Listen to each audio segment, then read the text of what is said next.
I wanted to make sure that Dad was treated with respect and dignity. And I'm sure that was the same for you 100%. with your mum. Yeah. Did you ever have any experiences where you did invite people over or friends came round and they did treat your mum differently, or you had bad experiences? Yeah, definitely. So I think when people used to come round for the first time, especially when I started secondary school, and that's when you like open up your catchment of friends a little bit more, people would come around and be like, what's wrong with your mum, or what happened to her legs? And I'm like, sorry, I don't know. That was my head as a child. Like, I think I was a bit of a firecracker when I was younger, and I was always on the defense.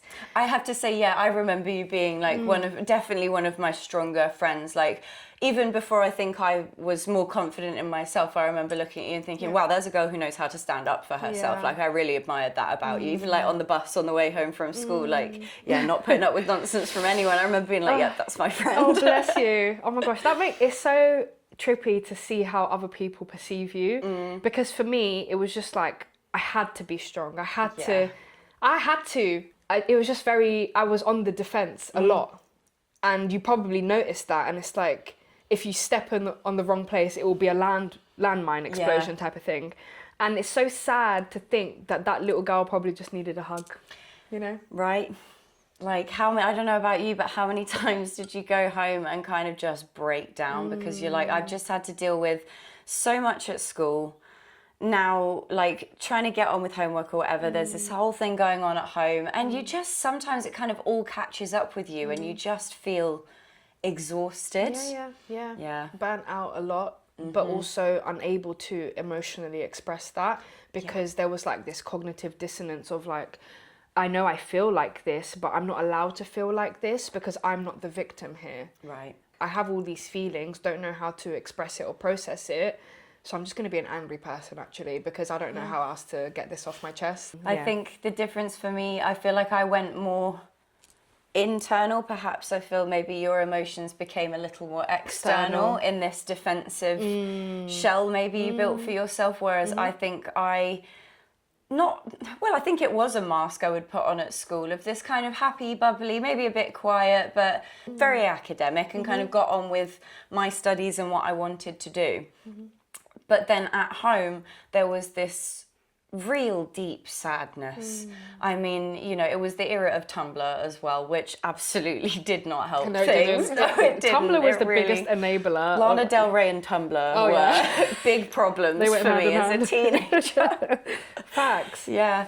But, you know, growing up at that time, at a time also where, like, now people have just started using, like, phones and the internet more consistently. So now even when you do come home, if there was bullying and stuff going on at school, it's coming right back home with you, which was a first. And you're dealing with a changing world, a changing experience for you in your body at that time and everything else as well. And then also being a young carer, not only trying to navigate stuff at school, but also trying to navigate support services, hospital visits, doctors, all sorts. It's a lot for a young person to have to deal with.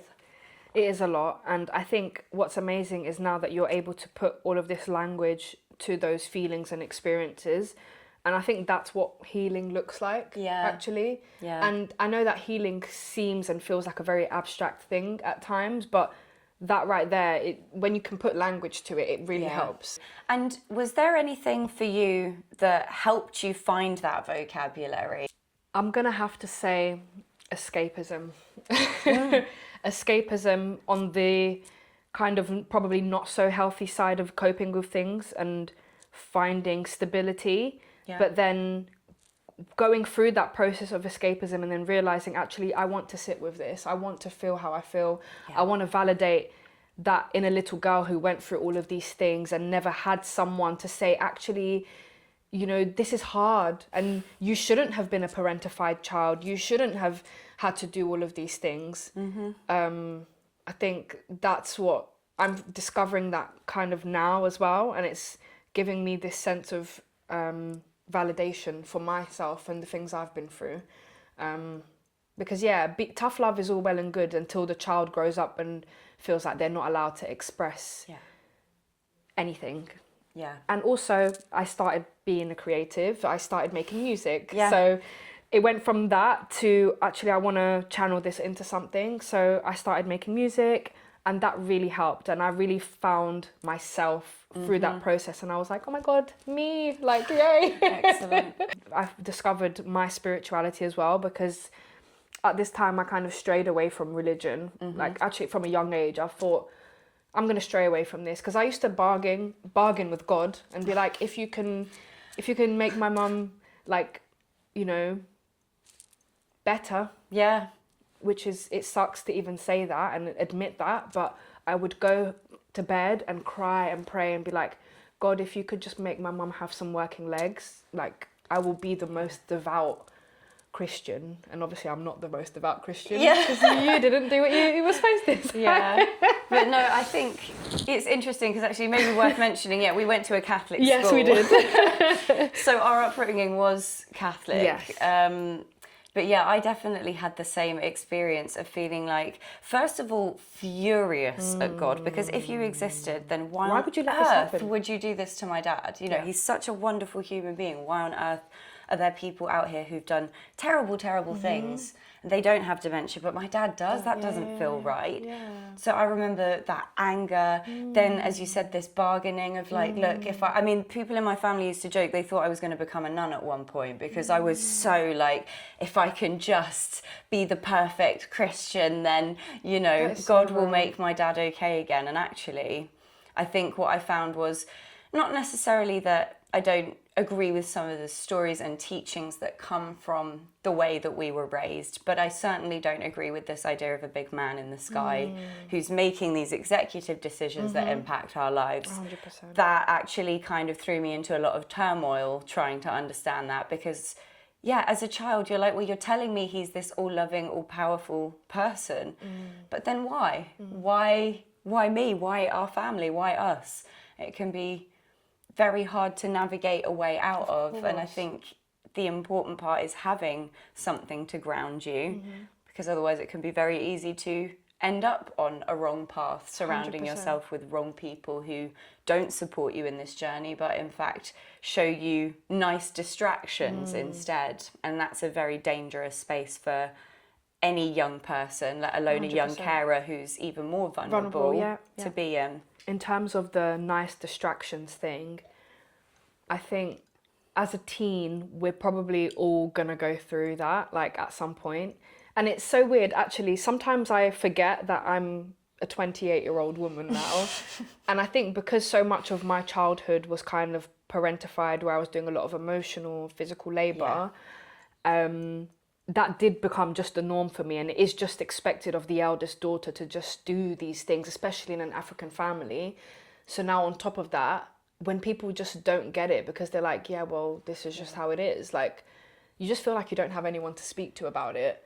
So distractions are very welcoming, because it's like, hey, you don't want to talk about your drama, I don't want to talk about mine, let's just have a good time, you know? Exactly, yeah. Slippery slopes though, but I think on the other end of that slippery slope is self-discovery. And I think if you start to recognise that, you know, sometimes it can almost feel nice to let yourself slip into those distractions. No one's denying that, but it doesn't mean that they're the solution at all. No. And it's important to remember that there is support out there, even if it doesn't feel like it, there is. And we are now living in an age where fortunately we do have access to the internet to be able to find different groups and support systems. Even just reaching out and speaking to your friends, you know, even like I said earlier, having you and knowing that even though we weren't living an identical situation, we had a basic understanding of what was going on for each other, and we're able to approach that friendship differently. Having people that can understand, or not even understand, but see your circumstance with respect and grace is important.